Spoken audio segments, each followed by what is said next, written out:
Selamat datang di channel saya Serangga Gatal. Jangan lupa di subrek, like and share. Mimin doakan semoga kita sehat semua. Oke, kita mulai. Dewa Roh Api. Nili mengingat dewa spiritual angin salju yang dipanggil di mansion Tuan Kota. Pada saat itu, Nili memiliki rasa ingin tahu terhadap dewa spiritual angin salju.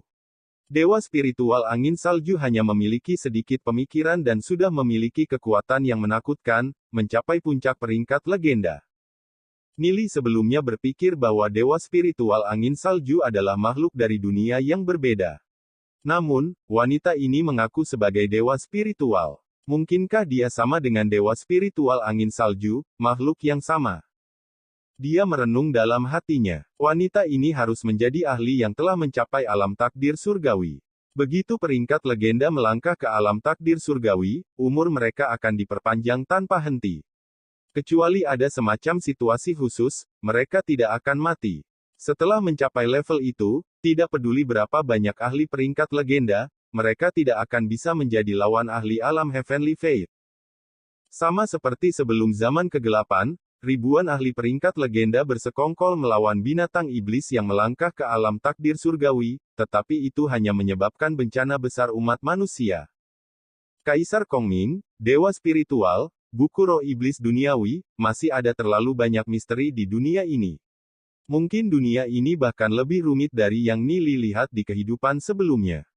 Nili bisa merasakan bahwa wanita yang memproklamirkan dirinya sebagai dewa spiritual ini tidak sama dengan para ahli dalam kehidupan sebelumnya yang melangkah ke alam takdir surgawi. Gambar Yuyan memandang Nili, menunjukkan senyum lembut samar di wajahnya dan berkata, "Kami adalah dewa spiritual dunia ini, yang mengendalikan semua jenis hukum di langit dan bumi. Saya mengendalikan api, hanya saja tubuh fisik saya telah hilang. Percikan ilahi saya telah dihancurkan, menjadi kumpulan debu yang sangat kecil yang telah menyebar ke setiap sudut dunia ini. Namun, kami, dewa spiritual, tidak bisa dihancurkan. Setelah beberapa puluh ribu tahun, percikan ilahi saya secara bertahap akan berkumpul kembali dan mereformasi tubuh fisik saya. Dewa spiritual yang tidak bisa dihancurkan." Nili mengerutkan alisnya. Bahkan jika itu adalah ahli takdir surgawi, mereka tidak akan dapat membentuk kembali diri mereka sendiri setelah tubuh mereka hancur menjadi kelompok debu. Apa itu dewa spiritual? Melihat keraguan di Nili, Yuyan berkata, dewa spiritual adalah dewa dunia ini. Setiap dunia utama hanya dapat memiliki 36 dewa spiritual. Satu alam tambahan hanya dapat memiliki satu dewa spiritual. Mereka menggunakan satu hukum dari langit dan bumi. Semua dewa spiritual mewakili hukum dunia. Sejak zaman kuno, di antara 36 dewa spiritual di dunia utama kita dan semua 72 dewa spiritual yang berafiliasi dari dunia tambahan, seperempat diwakili oleh manusia, 2/4 oleh binatang iblis dan seperempatnya adalah oleh makhluk hidup lainnya. Mereka adalah penguasa yang kuat di dunia ini. Yuyan perlahan berkata, untuk memperebutkan hukum, suku-suku yang kita kendalikan membuka jumlah pembunuhan yang tak ada habisnya. Pada akhirnya, banyak dewa spiritual padam. Beberapa seperti saya, dan percikan ilahi mereka dihancurkan dan tubuh fisik tidak ada lagi. Kami menggunakan hukum langit dan bumi. Seperti saya sendiri, saya mengendalikan hukum api. Hanya ketika saya benar-benar mati dan kehilangan kendali atas hukum api, yang berikutnya dapat mengambil alih hukum api dan menjadi dewa spiritual api yang baru. Kata Yuyan. Puluhan ribu tahun yang lalu, klan binatang iblis mencoba membunuh semua dewa spiritual klan manusia kita untuk mendapatkan kendali atas hukum kita, itulah sebabnya mereka meluncurkan pertempuran melawan klan manusia. Meskipun kami menggabungkan kekuatan kami dan benar-benar mengalahkan klan binatang iblis, kami menderita korban dan hampir kelelahan. Percikan ilahi saya yang tersebar dapat merasakan bahwa dewa spiritual telah lahir di klan binatang iblis dan mencoba untuk menghancurkan warisan klan manusia saya. Sayang sekali bahwa percikan ilahi saya hanya dikumpulkan sepertiga dari aslinya. Jika lebih banyak dewa spiritual telah lahir di klan binatang iblis dan mengendalikan semua hukum, maka klan manusia akan dimusnahkan.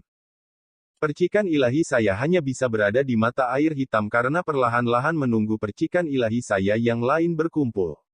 Begitu aku pergi, kelompok binatang iblis peringkat legenda tingkat puncak yang menjaga mata air hitam akan melakukan semua yang mereka bisa untuk menghentikanku dan menghancurkan tubuh fisikku. Mendengar kata-kata Yuyan, Nili secara kasar memahami konsep dewa spiritual. Dewa spiritual mungkin memiliki rute kultivasi mereka sendiri, memungkinkan mereka untuk menerobos ke alam takdir surgawi dan bergabung dengan hukum dari langit dan bumi. Dengan langit dan bumi yang masih ada, akan sulit untuk menghancurkannya. Puluhan ribu tahun yang lalu, baik klan manusia dan klan binatang iblis memiliki pertempuran besar, melelahkan banyak dewa spiritual di kedua sisi. Inilah alasan mengapa benua ilahi tidak memiliki lagi ahli yang mampu mencapai alam takdir surgawi. Nili bertanya-tanya bagaimana teknik kultivasi misterius ini dan tidak bisa menahan rasa ingin tahu tentang mereka. Tatapan Yuyan melihat ke kejauhan saat dia menghela nafas, sambil menunggu percikan ilahiku berkumpul, warisan klan manusia mungkin akan dihancurkan. Mendengar kata-kata Yuyan, Nili tersenyum dan berkata, warisan klan manusia tidak akan pernah hancur, Dewi Yuyan tidak perlu takut akan hal itu.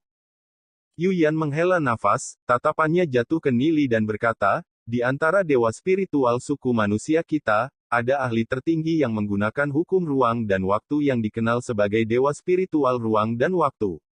Sebelum dewa spiritual klan manusia benar-benar hancur, dia menggunakan hukum ruang dan waktu dan memasuki sungai besar ruang dan waktu, memetik ruang dan waktu. Itu mempengaruhi masa lalu dan masa depan dan, oleh karena itu, menyelamatkan klan manusia kita. Kami tidak tahu pengaturan apa yang dibuat oleh dewa spiritual ruang dan waktu dan saya hanya bisa menunggu dengan tenang. Anda adalah orang pertama yang memasuki Black Spring.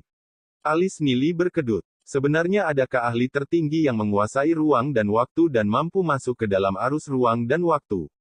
Nili menyadari bahwa meskipun dia telah mencapai puncak kultivasi di kehidupan sebelumnya dan telah memasuki alam lain, dia masih memiliki banyak hal yang dia tidak mengerti tentang dunia yang mendalam ini.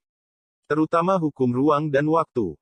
Mungkinkah dewa spiritual ruang dan waktu itu terkait dengan buku roh iblis duniawi? Benar, kultivasinya di kehidupan sebelumnya melampaui alam takdir surgawi, namun, mengenai hukum ruang dan waktu, Nili hanya memiliki sedikit pengetahuan tentang hal itu. Hukum ruang dan waktu adalah salah satu hal paling misterius di antara alam semesta. Yuyan berkata bahwa dia adalah orang pertama yang memasuki mata air hitam, mungkinkah kehadirannya di sini adalah pengaturan dari dewa spiritual ruang dan waktu? Atau mungkin itu hasil dari waktu dan ruang yang dipetik? Berpikir tentang buku roh iblis duniawi dan Kaisar Kongming itu, ada terlalu banyak keraguan di hatinya. Dalam kehidupan sebelumnya, dia secara tidak sengaja membuka dunia ini dan pergi ke alam lain, oleh karena itu, ada banyak hal yang tidak dia ketahui di dunia ini. Meskipun Nili memiliki keraguan, ia menyadari bahwa beberapa hal yang mendalam dan misterius sedang dibuka perlahan di depannya. Nili hanya bisa melewatkan gambaran besarnya dan melihatnya sedikit. Namun, sedikit itu sudah cukup untuk memicu rasa penasaran yang tak ada habisnya, membuatnya ingin tahu segalanya. Ketika dia memiliki kekuatan yang cukup, dia harus membuka semua kedalaman sebelum menuju ke alam lain. Lalu, apa yang bisa saya lakukan? Nili bertanya, melihat Yuyan. Yang membuat Yuyan penasaran adalah ketika seorang anak biasa mendengar apa yang dia katakan, satu situasi adalah mereka tidak akan bisa memahaminya.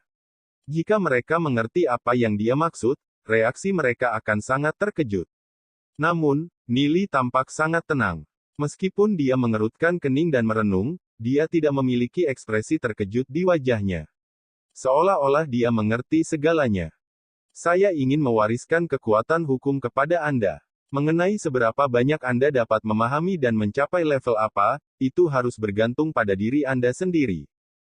Menenangkan suasana hatinya, Yuyan perlahan berkata, di antara 27 dewa spiritual di klan manusia kita, ada 6 yang benar-benar jatuh. Sisanya memiliki percikan ilahi mereka yang tersebar, beberapa dengan status yang tidak diketahui. Jika Anda dapat memahami hukum dari 6 ahli, mereka secara alami akan menjadi yang paling cocok dan termudah. Oh, hukum apa itu? Tanya Nili, hatinya tergerak. Meskipun berkultivasi hukum jelas tidak sebanding dengan teknik Dewa Surgawi, memahami sedikit tentang metode hukum jelas bukan hal yang buruk. Saya ingin melatih hukum terkuat, kata Nili, setelah merenung beberapa saat. Mata Yuyan menatap Nili dalam-dalam dan berkata, semakin kuat hukumnya, semakin sulit untuk berkultivasi. Setiap orang hanya dapat mengembangkan satu hukum, jangan menggigit lebih banyak yang bisa Anda kunyah. Menumbuhkan hukum yang paling cocok untuk diri sendiri adalah pilihan terbaik. Petik 2. Nili merenung, karena dia pasti akan melanjutkan teknik Dewa Surgawi, dan hanya ingin tahu tentang pelatihan hukum, dia melanjutkan, aku akan tetap memilih hukum terkuat. Yuyan memandang Nili sedikit tak berdaya. Lagi pula, dia terlalu muda. Dia mungkin harus menabrak dinding sebelum mengetahui bahwa hukum tidak begitu mudah untuk dipupuk. Di antara 6 dewa spiritual yang mati, yang terkuat adalah cahaya, kegelapan dan primal chaos, ketiga hukum ini. Di antara mereka, saya secara pribadi telah menyaksikan kejatuhan dewa spiritual primal chaos. Namun, dewa spiritual primal chaos adalah keberadaan yang paling aneh, siapa yang tahu jika dia memiliki metode backhand. 3 sisanya adalah hukum unsur, bumi, petir, dan hukum emas. Yang paling penting dalam memahami hukum adalah merasakannya. Saya akan mengajari Anda metode untuk merasakannya. Yuyan berkata, namun, merasakan hukum sangat sulit. Anda mungkin perlu mengasingkan diri di sini selama 20 tahun sebelum Anda dapat merasakan jejak hukum. Mengisolasi selama 20 tahun. Setelah mendengarkan, Nili tersenyum pahit. Jika dia mengasingkan diri selama 20 tahun dan tidak keluar, itu masih akan menjadi masalah bagi kota Glory. 20 tahun sudah sangat singkat. Kembali ketika kami merasakan hukum, kami menggunakan setidaknya 50 hingga 60 tahun sebelum kami dapat memahami bahkan sedikit dari mereka. Terlebih lagi, ketika kita merasakan hukum, kekuatan hukum berada pada saat yang paling agung. Kekuatan hukum sekarang sudah jauh lebih tipis dari sebelumnya. Nili menggelengkan kepalanya dan dengan tegas berkata, aku hanya bisa mencobanya. Paling-paling, saya bisa berada di sini selama 1 bulan, lalu saya harus pergi. Saya masih memiliki beberapa hal yang saya tidak punya pilihan selain untuk mengurus. Mendengar kata-kata Nili, Yuyan menghela nafas sambil menggelengkan kepalanya. Bahkan jika dia mendapatkan bimbingannya dalam waktu 1 bulan, Nili tidak akan bisa merasakan hukumnya. Bahkan merasakan sedikit mungkin sangat sulit. Namun, karena dia telah tinggal di mata air hitam ini untuk waktu yang tak terhitung jumlahnya, dia tidak memiliki hal yang lebih baik untuk dilakukan. Baiklah kalau begitu, kamu bisa mencobanya. Yuyan berkata tanpa daya. Dia hanya memiliki sedikit jiwanya yang hancur di percikan ilahi, dia tidak bisa menghentikan Nili untuk pergi. Dalam kehidupan sebelumnya, Nili berjalan pada rute budidaya yang berbeda, tidak memiliki hubungan dengan hukum. Namun, dalam metode kultivasi, seseorang terhubung dengan 10.000 lainnya. Nili tidak percaya bahwa dia akan membutuhkan 20 tahun untuk menumbuhkan kekuatan hukum. Sekian dulu update-annya, tunggu lanjutannya di channel saya Serangga Gatal, di subscribe ya guys. Terima kasih.